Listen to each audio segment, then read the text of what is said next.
Hello all welcome to our channel my home blogs.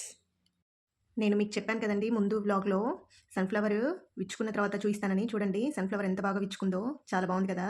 ఇప్పుడైతే ఈరోజు blog చూసేయండి. Thank you. అందరికీ హాయ్. ఈ వీడియోలో నేను లంచ్ ప్రిపేర్ చేస్తున్నాను. లంచ్ కోసం టమాటా చారు, అన్నం, అలాగే దొండకాయ ఫ్రై చేస్తున్నాను. మీరు లంచ్లోకి ఏం చేశారో కామెంట్ చేయండి. ఇక్కడైతే నేను టమాటాలు మామూలుగా గిన్నెలో వేసి ఉడకబెట్టేస్తారు కదండి, అలా కాకుండా నేనైతే కుక్కర్లో ఉడకబెడతాను.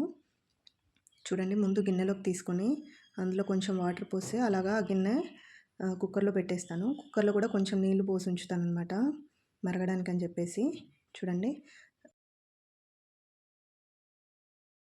2-3 విజిల్స్లోనే టమాటాస్ మెత్తగా ఉడికిపోతాయండి. ఇక్కడైతే టమాటాలు ఉడుకుతున్నాయి అన్నమాట. ఈలోపు నేను బియ్యం కడిగి పెట్టుకుంటున్నాను. బయట చిలకలు ఒక 100 వరకు ఉంటాయండి. కంటిన్యూస్గా అరుస్తూనే ఉన్నాయి. వాటి వాయిస్ మీకు వినిపిస్తుందో లేదో మరి. వాటి వాయిస్ యాడ్ చేద్దాం అనుకున్నాను, కాకపోతే అన్నీ ఒకేసారి అరుస్తున్నాయి కదండి, గోలగా ఉంది. అందుకే రికార్డ్ చేయలేదు. మీరు లంచ్లోకి ఏమేమి స్పెషల్స్ చేశారో కామెంట్ చేయండి.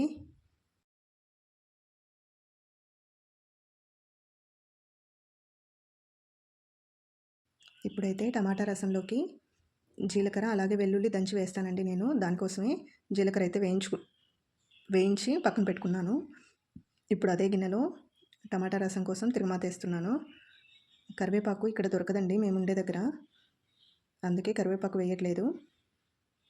నేను టమాటా రసంలో ఒక క్యారెట్ అయితే వేస్తానండి, పిల్లలకు బాగా ఇష్టము. అందుకని చెప్పేసి ఒక్క క్యారెట్ మాత్రమే వేస్తాను, లేదంటే స్వీట్గా అయిపోతుంది. చూడండి, ఇలాగా ఆనియన్స్ వేసి ఫ్రై అయ్యాక క్యారెట్ని అయితే కట్ చేసి వేసేస్తాను అనమాట.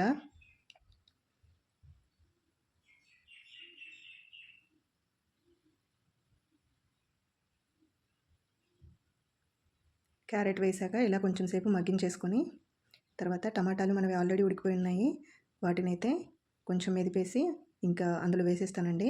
మెదిపేయాల్సిన అవసరమే లేదు, ఆల్రెడీ ఇవి చాలా సాఫ్ట్గా అయిపోయి ఉంటాయన్నమాట.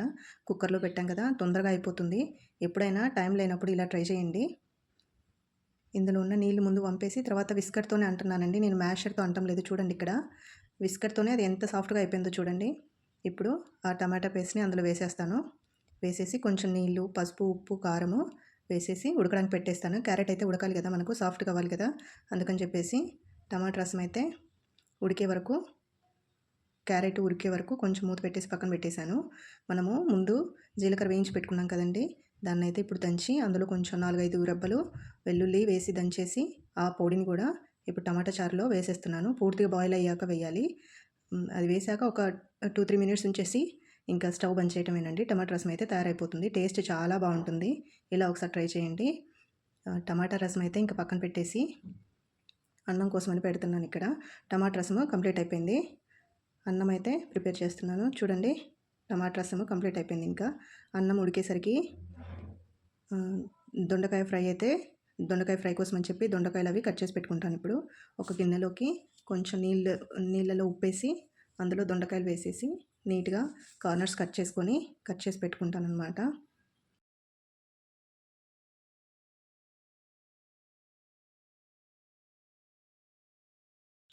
చూడండి, ఇలా కార్నర్స్ అన్నీ కట్ చేసుకుంటున్నాను నీట్గా.